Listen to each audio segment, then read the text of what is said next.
Well, let me kind of give you the short version of what's going on the battlefield. This will obviously be a little outdated by the time this posts in a few hours, but it gives you an idea of what's going on.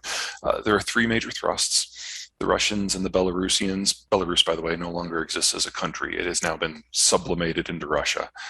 Uh, Belarusian and Russian forces have poured south into Kiev. They're in the process of launching their fourth major assault on the city right now. There is a second push that is in the east, going into the city of Krakow. Krakow is a Russian ethnic population, Russian speaker city that has I've been there. now been under regular shelling for the last 12 hours. The Russians apparently have gotten frustrated that they just couldn't just go in there and have everyone join them, so they're leveling it. Yeah, it's awful.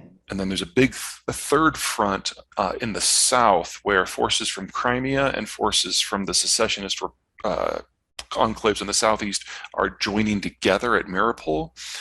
That'll provide a land bridge for Russian forces all the way to Crimea, and then they can push very hard for the commercial capital of Odessa.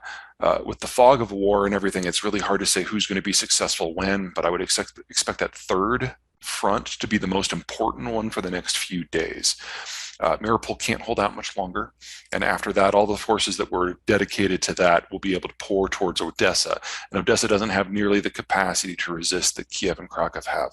So I can see Odessa falling within a week, and if that happens, the Ukrainians have lost their major port and their primary way of getting large amounts of material in and out of the country, whether that is wheat for export or weapons for the war.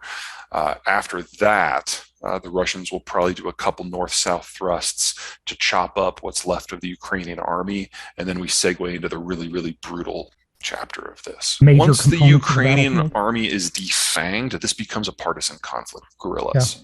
And there are 45 million people in Ukraine. Russia has not fought a battle on this scale since the Second World War, and they have never fought an occupation war like this, with the possible exception of Afghanistan.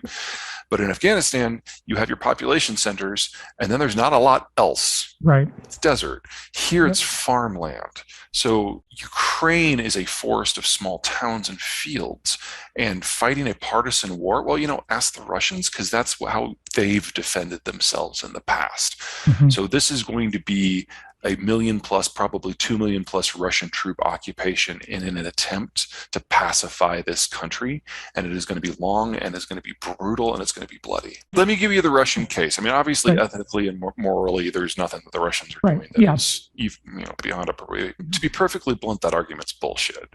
Because the only way that the Russians can have the degree of security that they say they deserve is if they occupy and deny rights to a population that's larger than their own.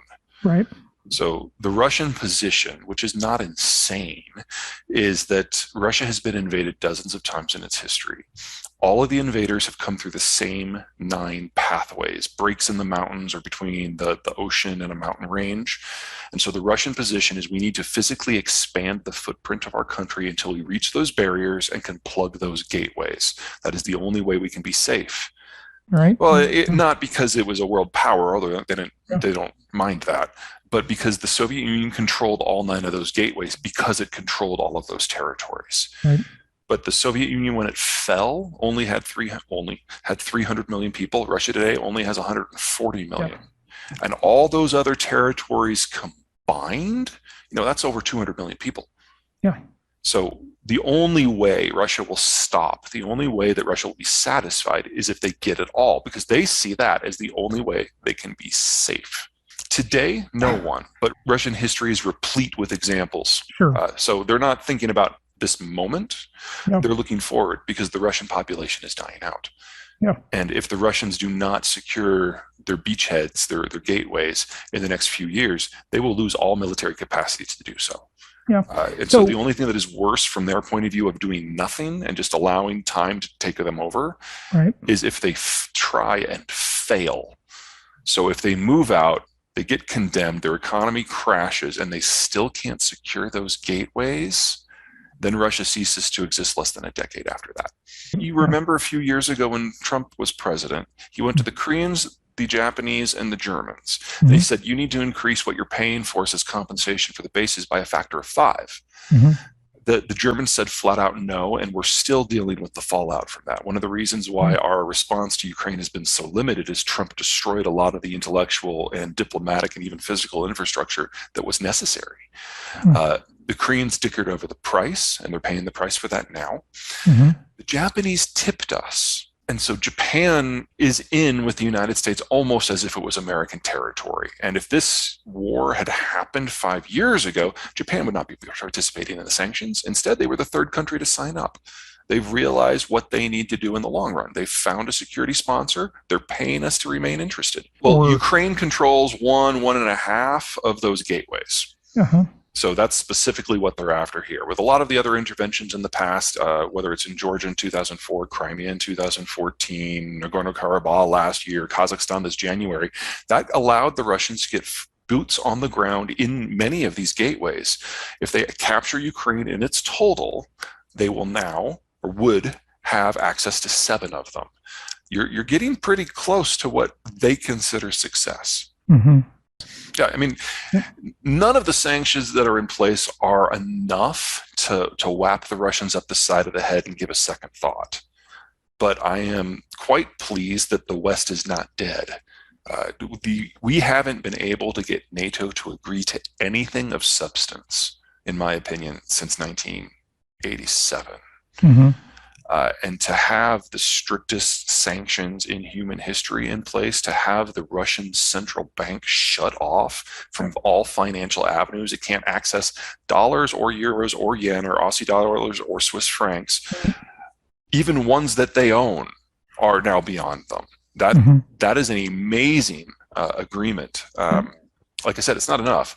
The only sanction that the Europeans might have been able to do that would have made Putin blink heavily would have been just to say we will never buy any Russian oil and natural gas ever again.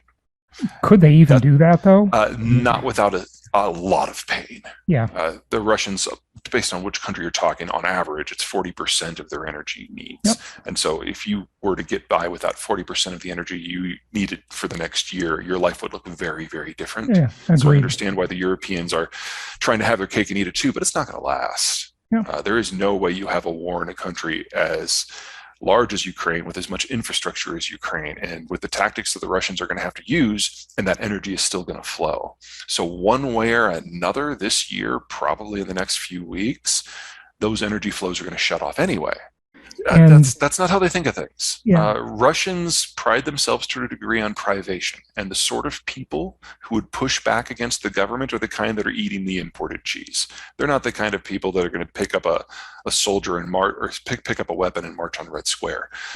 You're talking about the pro-Western elites, the more educated people, and those people are now trying to find a way out. And from Putin's point of view, he sees them as a net loss, so that's really not a problem. Right, but there's he sees their departure as a net win. I said that back. All that's left is, I don't have the numbers firmly committed, I think it's about 120 billion in gold. That is of no use in domestic management.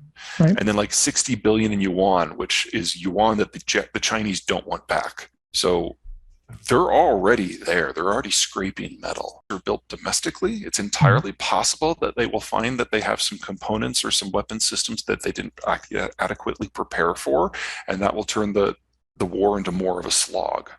But the Russians have 10 times the army that the Ukrainians do, and as so long as no one else launches an invasion of Russia proper or sends regular troops into Ukraine, they will win this.